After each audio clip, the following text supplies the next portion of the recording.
Greetings and salutations, this is Imperator Vespasian and his trusty sidekick. Hello.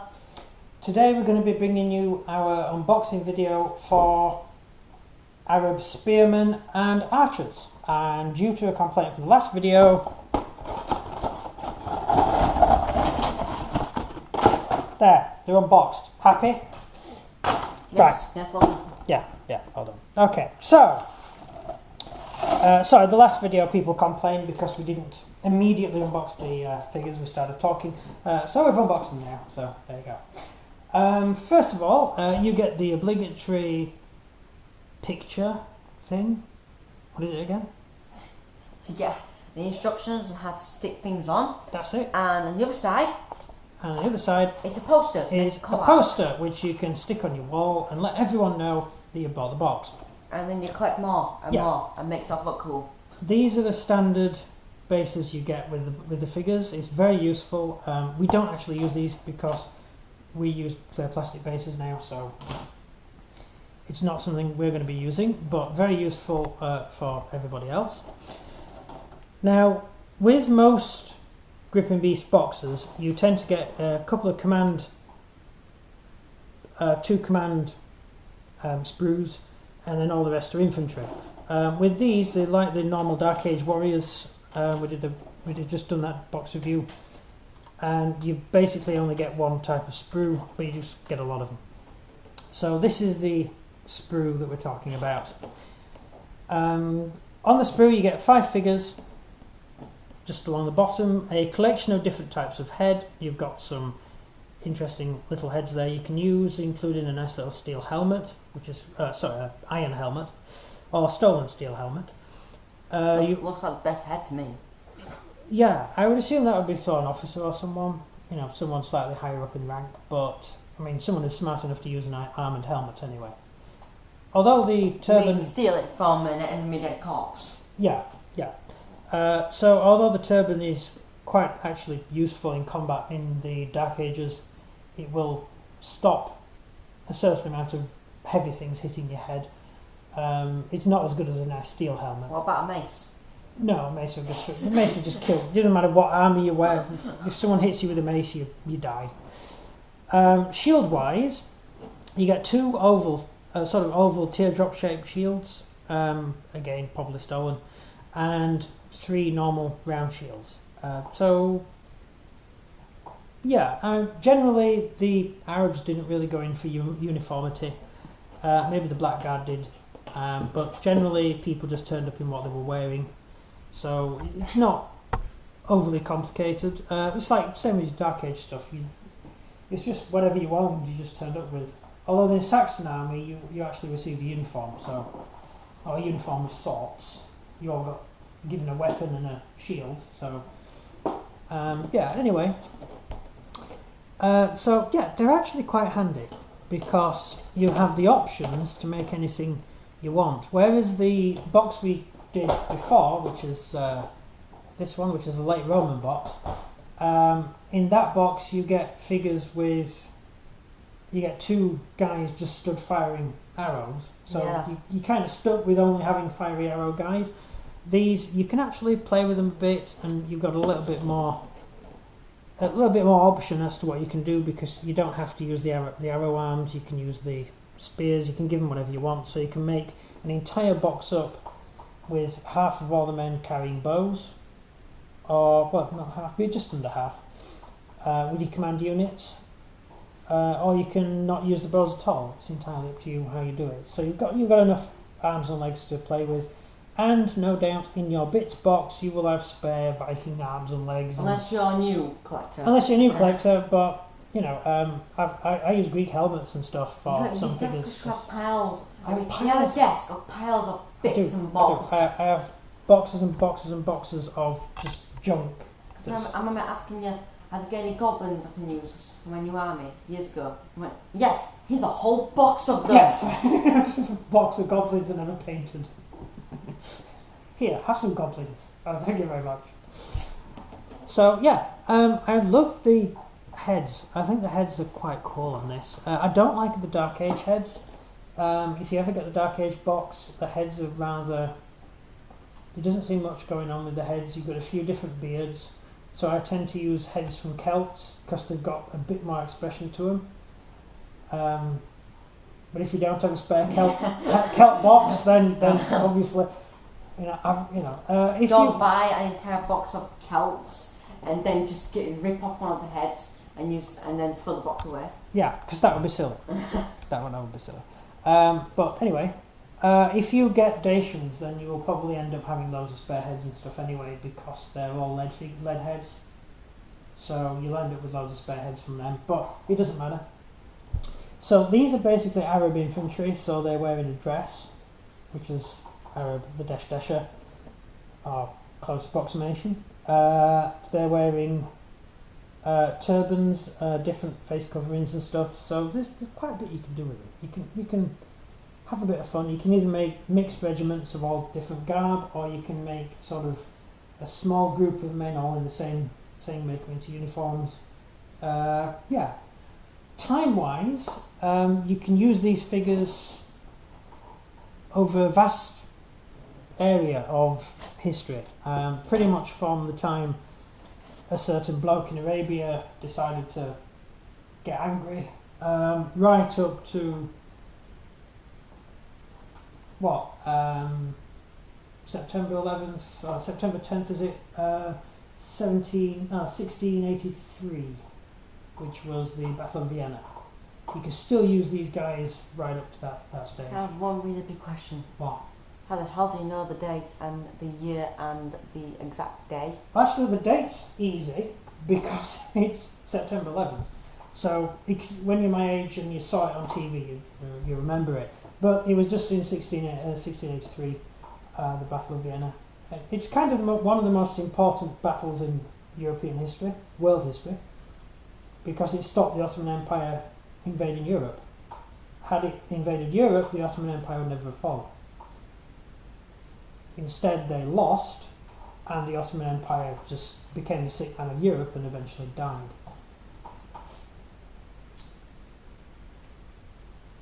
Yeah. Next question.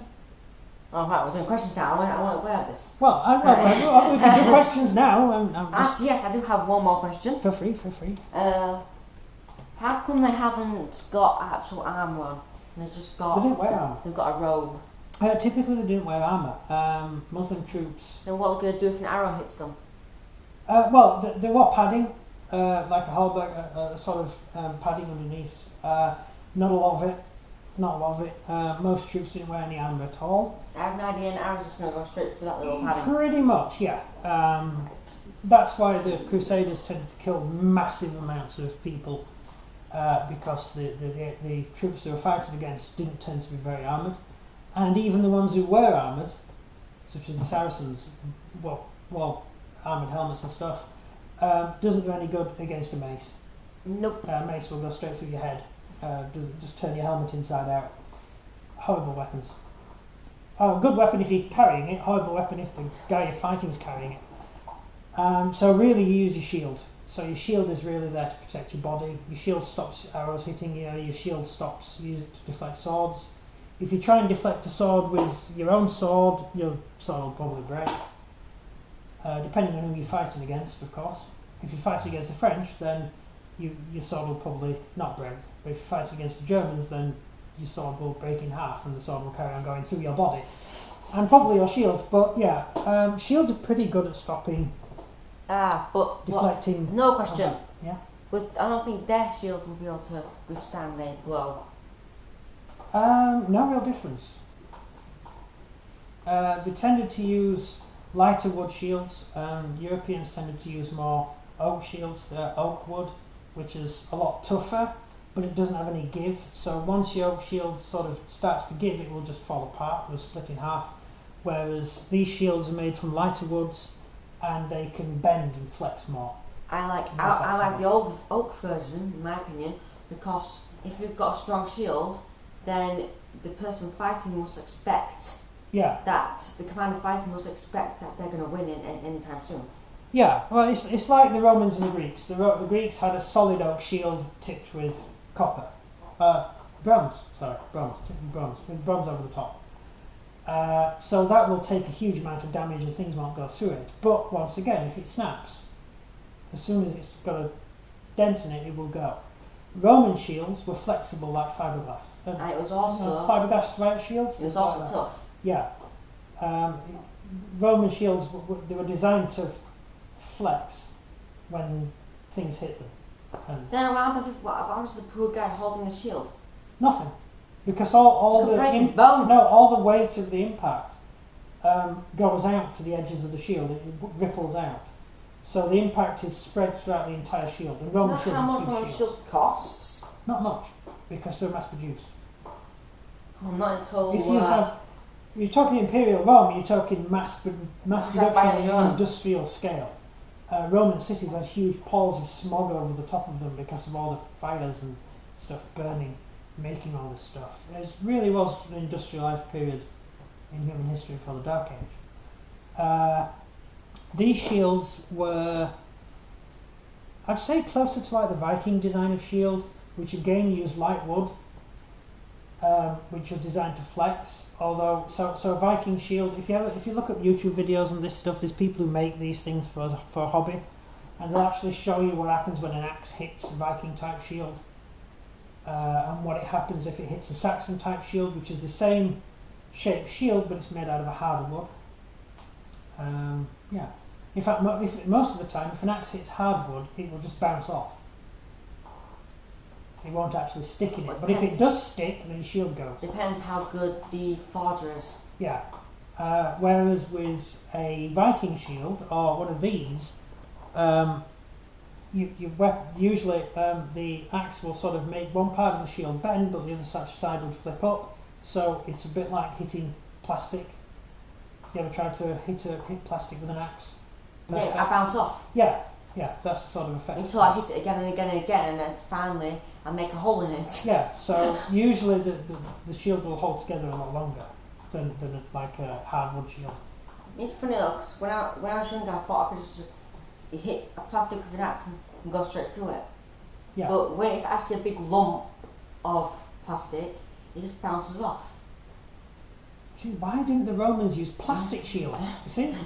Well, that's what riot shields are. Yeah, riot shields. And the reason riot shields are shaped the way they are is because Romans. They work brilliantly. Later Romans, So these Arab guys didn't meet. I say Arab. They're not necessarily ethnically Arab. Yeah, pre-Ottoman. These are really pre-Ottoman. You can use them for Ottomans. I would, if we did that as a game, I would use these for sort of the Allied troops, the troops from Sudan, places like that, who had to go all the way up to Europe to fight in the rain. So you've got all these guys dragged by the Ottomans from all over the Muslim world, and they have to fight in pouring rain in conditions that they're not used to. While the opponent is eating porridge, looking over the wall, waving and smiling. Vienna, yes. And dropping hot oil when someone tries to go in. Yeah, but saying that, the Arabs did conquer most of the Roman world. Apart from that one place. Well, they did pretty well. They lost in the end, but... We're never going to win. Well, they were going to win. There's no reason... It was only down to a handful of individual humans who actually changed the course of both major campaigns. After that one victory, it was just the landslide of death for the enemy. Yeah, and that was the rise of Russia, because that's where Russia began to become an imperial power, and we all know what happened with that. Yeah. So, anyhow, so these figures can be used really from the beginning of, as I said, the Islamic conquest. You could technically use them for Roman period as well. I'm trying to think. No, because the pre-Islamic Arabs didn't tend to wear the dishdesha. They were more in the yeah. So, yeah, you probably could. No, because I think you Imperial Roman period Arabs were either basically in nappies or sort of your Bedouin robes, which isn't what you get here really. But anyway, it's up to you. You know what? who cares? Just paint your figures how you want, your figures. I'm about to say the exact same thing. Yeah, just do what you want with them. Make them into Cybermen if you want. I don't know. That's what you'd do. Yeah, I would do that. give them time to get the paints and everything you need. And the next day or later, you have Cybermen people everywhere. So anyway, these guys, said at the beginning of the Islamic conquest, they conquered the whole of the Roman Empire, the whole of the Mediterranean, right into India, into China, the edge bit of China, right up to the Danube, right up the Danube up to Vienna. So you've got a massive amount of wars and campaigns. You can play with them, so they're very versatile. A lot more versatile than the Dark Age figures, because although you can use the Dark Age box for a lot of periods, these guys actually cover way more periods, right up to hell, people who dress like this now. So you can pretty much use them. Unfortunately, they don't carry AKs or Tokarevs, so you're pretty much stuck with spears and stuff. But I'm sure if you get the World War Z box set, the Project Z box set, you get loads of spare weapons with that. There's no reason you can't use them for sort of modern period. Because you use it all the time. Yeah, well, I've seen them, believe it or not, I've actually seen these figures kitted out with modern weapons and used in games. So it was you. No, it wasn't me. No, it would be. No, we've never done that. We've never done modern. The nearest to modern we've ever done is the Arab-Israeli War. And that was in 6mm, so it doesn't really count. No, the most modern we've got is this. Oh, of course. I forgot about that. That's another story, don't worry about it. Anyway, sculpts on the figures are particularly good, which you expect from Gripping Beast. It looks like a lot of the competitors seem to be going down the plug hole of history at the moment, and you can understand why. These are lovely hard plastic, so they don't bend. They stick together really well. I haven't stuck any of these together yet, so I can't really give you my information on it. I did mention a few problems with the Dark Age box. There's a few arms that look a little bit out of place. They look perfectly good. They look like they're going to fit together quite easily. So, pardon me, sorry. My throat feels terrible. Yeah, so yeah, they look quite good, and I do like the heads. I like the heads. I think the heads are great. I don't think I'd really be using the armoured helmet, because I think I'd go for the different types of turbans and things. I'm using the term turban. I'm not sure if turban actually applies. Is it? Nope. No. No. So headgear. So I like the one with the iron helmet in the middle of it. That's quite a nice little one. That I like that. So yeah, they're nice figures, and they're going to be interesting to paint up. We're going to be using them primarily for the Islamic invasion of France, when Charles Mantel stopped the invasion, and basically through the which empire was it?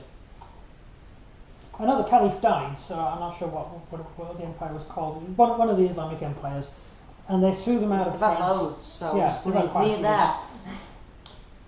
So they pushed them out of France. Charles Mantel defeated them in a particularly interesting battle, and pushed them. Well, actually, he didn't push them out of France. The entire army died, so he wiped the army out, which meant they were all dead. So they couldn't really occupy France. And then they went into Spain and pretty much saved Europe, really, because Europe was on its knees at the time. This is the height of the Dark Ages, 700 and 740, 710, 710, I think. So yeah, the Roman Empire had well and truly fallen. The Dark Ages was full on. No, because the Romans were around till WW1. The Eastern Roman Empire. The Eastern Roman Empire. Technically, the Eastern Roman Empire fell in 1918 with the collapse of the Austrian Empire. Technically. Although there's many different empires which claim to be the Roman Empire. The only ones with proper lineage would be either the Austrian Empire or the Islamic Empire, these guys.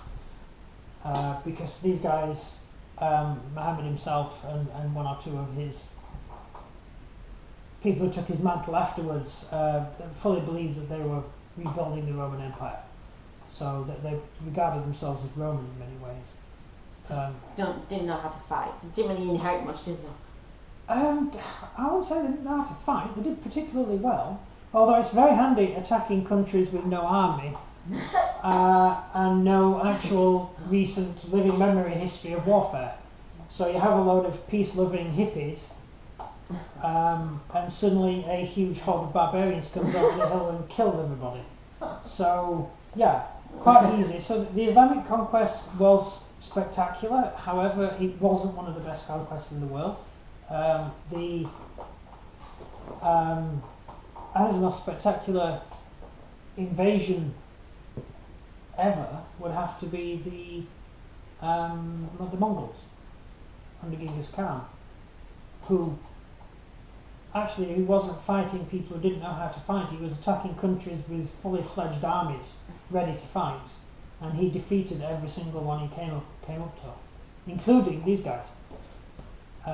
In fact, these guys he killed almost all of them. He could get his hands on. Yeah, it was pretty horrific. So if you think the Islamic conquest was bad, look up the casualty figures for a few other wars to get a bit of perspective. Well, I think the Islamic conquest in total took out about 270 million people. That's not much, if you think about it. You're talking about over 1,000 years of history there. Divide that out between the years and then put it up against the 100,000 that died in the Mongol invasion. How many thousand died in the First, Second World War? Millions. Yeah. So the numbers, tiny numbers of people large numbers of people in gaps. Really. Not all. If you add it all together, that's not really been fair. It's kind of taking the information, make it sound like a bigger number than it is. No, I don't know. You're trying to explain something what's not meant to be complicated, but make it complicated. I am making it complicated, and I do apologise. But anyway, we're going to be using them for the time of Charles Mantell, which is up to Mantell. The idea is we're going to do a Frankish army. We're also going to do a Byzantine army. And we're going to be able to fight Byzantines against these guys, and we're going to be able to fight Franks against these guys. So, and Franks against other people as well. So, yeah, we're hoping to have armies that we can use against each other.